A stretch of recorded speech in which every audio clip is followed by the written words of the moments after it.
Bismillahirrahmanirrahim. Assalamualaikum warahmatullahi wabarakatuh. Selamat pagi teman-teman dan selamat pagi juga Pak dosen. Semoga kita dalam keadaan sehat walafiat. Amin ya rabbal alamin. Dan saya ucapkan terima kasih kepada dosen kita yang terhormat, Pak Yupidus MPD, yang telah memberikan kami kesempatan untuk menyampaikan materi yang berjudul puasa. Sebelum kami memulai presentasi, kami perkenalkan terlebih dahulu.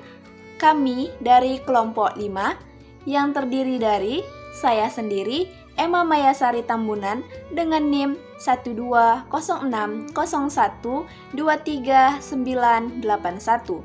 Selanjutnya ada Muhammad Irsan Tanjung dengan NIM 1206011123336.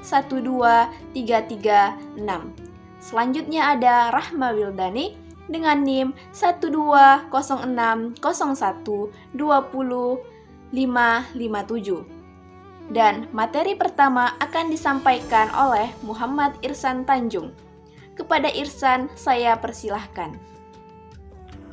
Assalamualaikum warahmatullahi wabarakatuh. Perkenalkan, nama saya Muhammad Irsan Tanjung dengan NIM 12060112336. Di sini saya akan menjelaskan materi tentang puasa yang pertama, yaitu puasa Ramadan. Nah, apa itu puasa? Puasa atau saum menurut bahasa adalah al-imsak sebagaimana yang dijelaskan berikut ini. Puasa menurut bahasa ialah menahan. Al-Khamrawi Siraj Al-Wahhab juz 1 halaman 136. Secara etimologi, puasa dari segi bahasa berarti menahan atau imsak dan mencegah atau kaf dari segala sesuatu. Dengan kata lain, yang sifatnya menahan dan mencegah dalam bentuk apapun, termasuk di dalamnya tidak makan dan tidak minum dengan sengaja atau terutama yang bertalian dengan agama. Arti puasa dalam bahasa Arab disebut dengan siam atau saum, yang secara bahasa berarti menahan diri atau berpantang dari suatu perbuatan. Adapun menurut syarak, puasa berarti menahan diri dari hal-hal yang membatalkannya dengan niat yang dilakukan oleh orang bersangkutan pada siang hari mulai dari terbit fajar hingga terbenamnya matahari. Secara terminologi, puasa artinya menahan dan mencegah diri dari hal-hal yang mubah, yaitu berupa makan atau minum dan berhubungan dengan suami istri dalam rangka taqarrub ilahi atau mendekatkan diri kepada Allah Subhanahu wa taala. Kemudian tentang syarat-syarat puasa. Nah, syarat puasa ini terbagi menjadi dua, yaitu syarat wajib puasa dan syarat sah puasa. Syarat wajib puasa adalah syarat yang mesti dipenuhi oleh seorang muslim sebelum melaksanakan suatu ibadah. Adapun syarat wajib puasa yaitu terbagi menjadi 5. Yang pertama Islam. Islam di sini karena puasa termasuk ke dalam rukun Islam, maka yang wajib melaksanakan puasa adalah seorang muslim dan muslimah. Sedangkan untuk orang yang murtad atau keluar dari Islam telah gugur kewajibannya dalam melaksanakan puasa dan tidak memenuhi syarat wajib puasa yang pertama ini. Yang kedua, balik dan berakal. Puasa tidak diwajibkan atas anak kecil, akan tetapi apabila ada anak kecil yang melaksanakan puasa, maka ia termasuk mumayyiz. Artinya hukumnya sah seperti layaknya anak kecil yang melaksanakan sholat. Yang ketiga yaitu mampu dan berada di tempat tinggal. Menurut hisi atau perasaan indera dan menurut syara, hisi adalah tidak wajib puasa bagi orang yang sangat tua dan orang yang sakit, yang tidak bisa diharapkan kesembuhannya. Jika seseorang dalam perjalanan, tidak wajib puasa bagi musafir atau orang yang sedang dalam bepergian dengan jauh kira-kira 82 km. Yang keempat, sehat. Puasa tidak wajib bagi orang yang sakit. Tidak wajib baginya berniat puasa di malam hari jika ditemukan sakit sebelum fajar. Batas sakit yang diperbolehkan untuk berbuka yaitu sakit yang dikhawatirkan menimbulkan kematian atau menurunnya kesehatan atau menambah penyakitnya. Yang kelima, mengetahui awal Ramadan. Syarat wajib yang terakhir adalah mengetahui awal Ramadan dan hari pertama puasa hingga sebulan penuh. Kemudian syarat puasa yang kedua yaitu syarat sah puasa. Bila mana tidak memenuhi syarat tersebut, maka gugurlah tuntutan kewajiban puasa pada seseorang. Adapun syarat sah puasa yaitu pertama Islam. Disyaratkan harus muslim terlebih dahulu seluruh siang harinya. Jika murtad meskipun sekejap dan satu kali saja maka batal puasanya. Yang kedua berakal. Disyaratkan harus berakal atau mumayyiz selama seharian penuh. Jika gila meskipun sekejap dan satu kali saja maka batal puasanya. Dan tidak berdosa jika tidak membuat sebab atau sengaja membuat dirinya gila dan tidak ada qadha baginya. Adapun pingsan ataupun mabuk maka perinciannya di pembahasan tentang hal yang membatalkan puasa. Yang ketiga, bersih dari haid dan nifas. Diisyaratkan wanita harus suci selama seharian penuh. Jika haid pada hari akhir meskipun setetes, maka batal puasanya. Yang keempat, mengetahui waktu yang diperbolehkan berpuasa. Maksudnya bukan hari-hari yang dilarang berpuasa di dalamnya. Selanjutnya, materi tentang rukun puasa. Jika syarat-syarat di atas telah terpenuhi, maka masuklah ke materi rukun puasa, yaitu menahan diri dari dua macam syahwat, yaitu syahwat perut dan syahwat kemaluan. Maksud syahwat di sini ialah menahan diri dari segala sesuatu yang dapat membatalkan puasa. Adapun rukun puasa terbagi menjadi dua, yaitu niat pada malam harinya di setiap malam pada bulan Ramadan. Yang dimaksud dengan malam puasa ialah malam yang sebelumnya. Dalam mazhab Syafi'i, lafaz niat puasa Ramadan adalah sebagai berikut. Nawaitu sauma ghadin an ada'i fardhi syahri Ramadan hazihi sanati lillahi ta'ala. Artinya, aku niat puasa pada hari esok untuk melaksanakan kewajiban bulan Ramadan tahun ini karena Allah Ta'ala. Kemudian menahan diri dari segala sesuatu yang dapat membatalkan puasa, mulai dari terbit fajar hingga terbenamnya matahari. Berikutnya tentang hukum-hukum puasa. Nah, hukum puasa itu terbagi menjadi 4, yaitu wajib, sunnah, makruh, dan haram. Kita mulai dengan yang wajib terlebih dahulu. Nah, apa saja puasa-puasa yang hukumnya wajib? Yang pertama ada puasa Ramadan, yang kedua ada puasa qadha, yang ketiga puasa kifarat, yang keempat puasa di dalam haji dan umroh sebagai ganti dari penyembelihan dalam fidyah, yang kelima puasa di dalam pelaksanaan meminta hujan jika diperintah oleh hakim, dan yang terakhir yaitu puasa nazar. Yang kedua puasa sunnah. Adapun puasa sunnah ini dibagi menjadi 3. Yang pertama, puasa yang berulang setiap tahunnya, misalnya puasa hari Arafah, puasa hari Taswa, puasa hari Asyura, puasa tanggal 11 Muharram, puasa 6 hari bulan Syawal, puasa bulan-bulan mulia yaitu Dzulqa'dah, Dzulhijjah, Muharram, dan Rajab, puasa 10 hari yang pertama bulan Dzulhijjah. Yang kemudian puasa yang berulang setiap bulan, misalnya 1. Hari-hari putih, yaitu tanggal 13, 14, dan 15 setiap bulan Arab. Yang kedua, hari-hari gelap, yaitu tanggal 28, 29, dan 30 setiap bulan Arab. Jika bulan tersebut tidak 30 hari, maka tanggalnya dimulai tanggal 27, 28, dan 29. Yang terakhir yaitu puasa yang berulang setiap minggu, seperti puasa hari Senin dan Kamis, puasa sunnah yang utama, yaitu puasa sehari, yaitu puasanya Nabi Daud alaihissalam. Kemudian yang ketiga yaitu makruh. Adapun puasa-puasa yang hukumnya makruh terbagi menjadi 2, yaitu puasa hari Jumat atau Sabtu atau Ahad saja. Jikalau puasa 2 hari dari ketiganya atau seluruhnya maka tidak makruh. Yang kedua yaitu puasa dar setahun penuh kecuali hari-hari yang diharamkan puasa.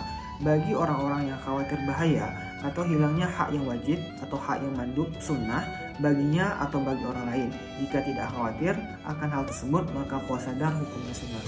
Yang keempat hukumnya haram, yaitu apa saja puasa-puasa yang apabila dilaksanakan maka hukumnya haram. Ada 5 contoh puasa. Yang pertama puasa pada hari raya Idul Fitri yaitu pada tanggal 1 Syawal. Yang kedua puasa pada hari raya Idul Adha yaitu tanggal 10 Zulhijjah. Yang ketiga puasa pada hari Tasyrik yaitu tanggal 11, 12, dan 13 Zulhijjah. Yang keempat puasa separuh akhir bulan Sya'ban yaitu tanggal 16, 17, 18, dan seterusnya hingga akhir bulan Sya'ban. Yang kelima puasa hari ragu-ragu yaitu hari ke-30 bulan Sya'ban di mana munculnya keraguan hilal sudah terlihat atau belum, dan ada orang yang menyaksikan hilal tapi kesaksiannya tidak diterima, misalnya wanita atau anak-anak. Nah, itulah tadi pembahasan kita tentang puasa Ramadan. Untuk selanjutnya puasa sunnah akan dijelaskan oleh teman saya Rahma Windani. Baiklah, saya akan melanjutkan materi dari Irsan. B. Puasa sunnah. Adapun macam-macam puasa sunnah antara lain: 1. Puasa 6 hari bulan Syawal. Puasa 6 hari pada bulan Syawal hukumnya sunnah. Jika kita melakukan puasa 6 hari pada bulan Syawal, seolah-olah kita berpuasa 1 tahun namanya. Cara puasa 6 hari pada bulan Syawal adalah mulai tanggal 2 Syawal sampai akhir bulan. Dilakukan dengan berturut-turut dari tanggal 2 sampai 7 bulan Syawal atau berselang-seling. Yang penting jumlahnya 6 hari. Niat puasa Syawal ialah nawaitu shauma hadzal yaumi an adai sunnati syawali lillahi ta'ala, yang artinya aku niat puasa sunnah Syawal hari ini karena Allah Ta'ala.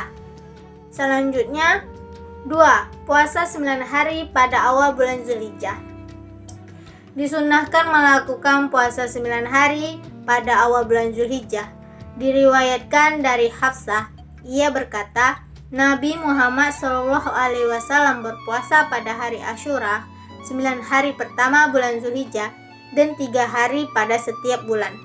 Diriwayatkan pula dari Ibnu Abbas, dari Rasulullah SAW bersabda, yang artinya, tidak ada amalan yang dilakukan pada hari-hari bulan Zulhijjah ini.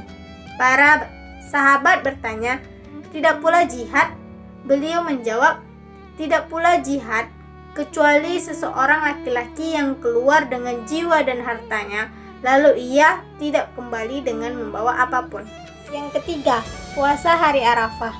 Disunahkan melakukan puasa hari Arafah yaitu pada tanggal 9 Zulhijjah. Diperuntukkan bagi orang yang tidak melaksanakan haji. Karena puasa pada hari tersebut menghapus kesalahan pada tahun lalu dan yang akan datang. Adapun bagi seseorang yang melaksanakan wukuf haji, maka dimakruhkan untuk berpuasa pada hari tersebut. Diriwayatkan dari Maimunah, ia berkata, orang-orang ragu tentang puasa Nabi Muhammad SAW pada hari Arafah. Maka aku mengirimkan wadah berisi susu kepada beliau yang saat itu tengah berwukuf. Lalu beliau meminumnya dan semua orang menyaksikannya. Yang keempat, puasa pada hari Asyura atau 10 Muharram dan sehari sebelumnya. Dari Abu Qatadah bahwasanya Nabi Muhammad SAW bersabda yang artinya, puasa pada hari Asyura, aku berharap kepada Allah agar mengampuni dosa-dosa setahun yang telah lalu. Hadis riwayat Muslim. Rasulullah SAW bersabda yang artinya, sungguh jika aku hidup sampai tahun depan, aku akan berpuasa pada hari yang ke-9. Hadis riwayat Muslim. Puasa Asyura yaitu puasa pada tanggal 10 Muharram. Keutamaan puasa Asyura adalah menghapus dosa-dosa tahun yang lalu. Yang kelima, puasa di bulan Sya'ban. Dianjurkan memperbanyak puasa di bulan Sya'ban untuk mengikuti Rasulullah SAW. Diriwayatkan dari Aisyah dan ia berkata yang artinya, Rasulullah SAW biasa puasa sehingga kami menyangka beliau tidak akan berbuka, dan beliau berbuka sehingga kami menyangka beliau tidak akan berpuasa. Aku tidak pernah melihat Rasulullah SAW menyempurnakan puasa sebulan penuh, kecuali di bulan Ramadan, dan aku tidak pernah melihat beliau puasa dalam suatu bulan lebih banyak daripada di bulan Sya'ban. Catatan, adapun mengkhususkan puasa atau amalan lainnya pada nisfu Sya'ban atau pertengahan Sya'ban.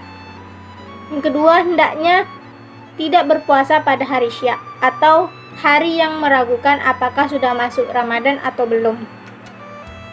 6. Puasa Senin Kamis. Disunahkan melakukan puasa Senin Kamis karena pada kedua hari itu amalan manusia dihadapkan kepada Allah SWT, sehingga dianjurkan untuk berpuasa pada kedua hari tersebut. Diriwayatkan pula dari Abu Hurairah, ia berkata, sungguhnya Rasulullah SAW bersabda yang artinya, amal-amal dihadapkan kepada Allah pada hari Senin dan Kamis, maka aku ingin amalku dihadapkan sementara aku berpuasa. 7. Puasa Yaumul Bid. Puasa 3 hari pada setiap bulan seperti puasa 1 tahun. Disunahkan melakukan puasa pada hari-hari putih saat rembulan bersinar, atau juga dimaksud Ayyaumul Bid, yaitu tanggal 13, 14, dan 15 pada setiap bulan Hijriyah.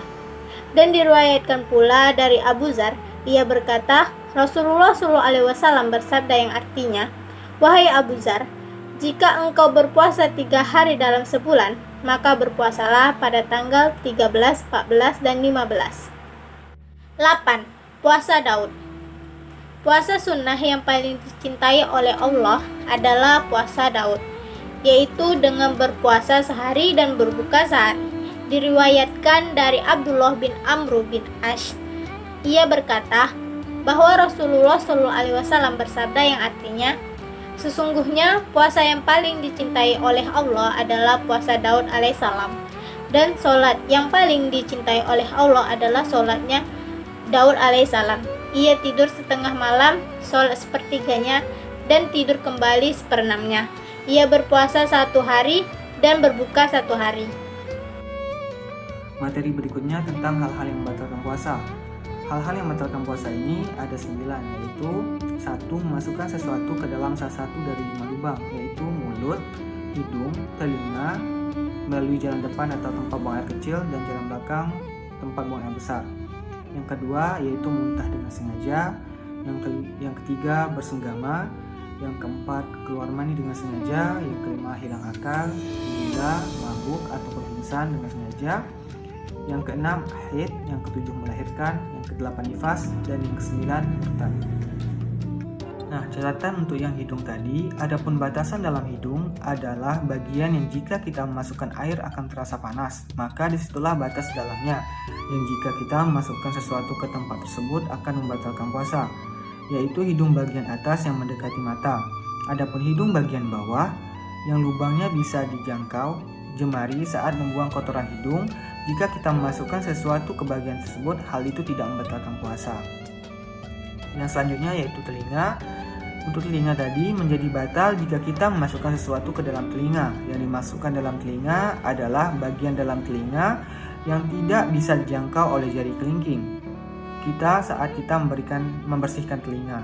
Jadi memasukkan sesuatu ke bagian yang masih bisa dijangkau oleh jari kelingking kita, hal itu tidaklah membatalkan puasa. Selanjutnya yaitu melalui jalan depan atau alat buang air kecil. Memasukkan sesuatu ke dalam lubang kemaluan adalah membatalkan puasa, walaupun itu adalah sesuatu yang darurat, seperti dalam pengobatan dengan memasukkan obat ke lubang kemaluan atau pipa untuk mengeluarkan cairan dari dalam bagi orang yang sakit. Nah, yang selanjutnya yaitu melalui jalan belakang atau alat buang air besar. Memasukkan sesuatu ke lubang belakang sama hukumnya seperti memasukkan sesuatu ke tempat buang air kecil tadi. Artinya jika ada orang yang memasukkan sesuatu ke lubang belakang, biarpun dalam keadaan darurat seperti dalam pengobatan, adalah hal yang membatalkan puasa. Baiklah, di sini saya akan menjelaskan tentang waktu-waktu yang diharamkan puasa. Waktu-waktu yang diharamkan puasa itu terdiri dari yang pertama, Hari Raya Idul Fitri, yang kedua, Hari Raya Idul Adha. Hari Raya Idul Fitri jatuh pada tanggal 1 Syawal yang telah ditetapkan sebagai Hari Raya umat Islam. Yang kedua, Hari Raya Idul Adha. Hari Raya Idul Adha jatuh pada tanggal 10 Zulhijjah sebagai Hari Raya kedua bagi umat Islam. Kenapa Hari Raya Idul Fitri dan Hari Raya Idul Adha termasuk waktu yang diharamkan? Karena kedua hari raya itu telah dijelaskan dalam hadis Nabi Shallallahu Alaihi Wasallam yang berbunyi, dari Umar bin Khattab radhiyallahu anhu, ia berkata, sesungguhnya Rasulullah Shallallahu Alaihi Wasallam melarang berpuasa kedua hari raya. Pada hari raya Idul Fitri kamu berbuka puasamu, dan pada hari raya Idul Adha kamu makan daging kurbanmu. Hadis riwayat Muslim. Yang ketiga, ada hari tasyrik. Hari tasyrik jatuh pada tanggal 11, 12, 13 Zulhijjah.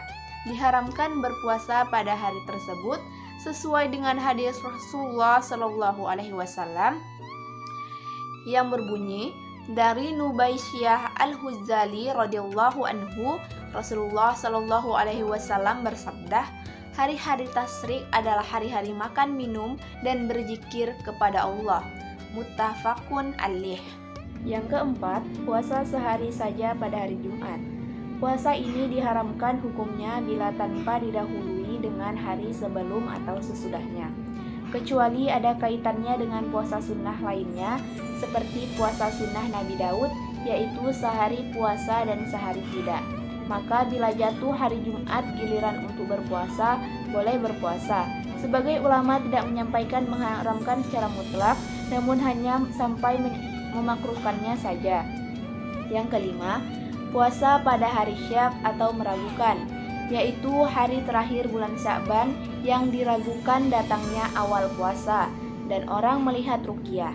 Pada hari itu diharamkan berpuasa sesuai dengan hadis Rasulullah Shallallahu Alaihi Wasallam yang berbunyi, Barang siapa yang puasa di hari diragukan datangnya puasa, maka ia telah durhaka kepada Abul Qasim, yakni Rasulullah Shallallahu Alaihi Wasallam. Hadis riwayat Abu Dawud. Yang keenam, ada puasa selamanya atau puasa non-stop. Artinya, dalam bahasa non-stop atau terus-menerus, siang dan malam tanpa makan dan minum lebih dari 2 hari, hukumnya haram bagi umat Muhammad SAW karena membahayakan bagi kesehatan. Jadi, puasa ini apabila saat tiba waktu berbuka, seseorang yang puasa lalu menyambung atau melangsungkan puasa 2 hari secara berturut-turut tanpa sahur, Rasulullah SAW telah melarang perbuatan ini. Sesuai dengan hadis yang berbunyi, dari Abu Hurairah radhiyallahu anhu, beliau bersabda, "Janganlah kau berwisal atau menyambung puasa, janganlah kamu berwisal." Kemudian salah seorang sahabat bertanya, "Wahai Rasulullah, bukankah engkau sendiri melakukan puasa wisal?" Beliau bersabda, "Aku tidak seperti kalian. Sesungguhnya di malam hari aku diberi makan dan minum oleh Allah." Hadis riwayat Bukhari dan Muslim. Yang ketujuh, puasa bagi wanita yang haid atau nifas. Wanita yang sedang berada dalam masa haid atau nifas juga sangat dilarang untuk berpuasa. Bahkan hukum dari wanita yang menjalankan puasa pada saat sedang haid atau nifas adalah berdosa. Akan tetapi, wanita yang mengalami haid atau nifas juga harus mengganti puasa tersebut dengan puasa pada hari lainnya. Ibnu Qudamah berkata, Ahlul ilmi sepakat bahwa wanita haid dan nifas tidak halal untuk berpuasa. Bahkan keduanya harus berbuka di bulan Ramadan dan mengqodonya. Bila keduanya tetap berpuasa, maka puasa tersebut tidak mencukupi keduanya atau tidak sah. Al-Mughni, Kitab As-Siyam, Mas'alah wa izza hadatil mar'ah au nafisat. Yang kedelapan, puasa sunnah bagi wanita tanpa izin suaminya. Seorang istri bila akan mengerjakan puasa sunnah, maka harus meminta izin terlebih dahulu kepada suaminya. Bila mendapatkan izin, maka boleh dia berpuasa. Sedangkan bila tidak diizinkan tetapi tetap berpuasa, maka puasanya haram secara syar'i. Dalam kondisi itu, suami berhak untuk memaksakan berbuka puasa, kecuali bila telah mengetahui bahwa suaminya dalam kondisi tidak membutuhkannya. Misalnya, ketika suami berpergian atau dalam keadaan ihram haji atau umroh atau sedang beriktikaf. Sabda Rasulullah SAW, tidak halal bagi wanita untuk berpuasa tanpa izin suaminya, sedangkan suaminya ada di hadapannya. Karena hak suami itu wajib ditunaikan dan merupakan fardu bagi istri, sedangkan puasa itu hukumnya sunnah. Kewajiban tidak boleh ditinggalkan untuk mengejar yang sunnah. Terima kasih. Baiklah, hanya itu saja yang bisa kami sampaikan. Apabila ada kesalahan dan kekurangan dan salah-salah kata, kami mohon maaf yang sebesar-besarnya. Dan kami akhiri, wabillahi taufiq wal hidayah. Wassalamualaikum warahmatullahi wabarakatuh.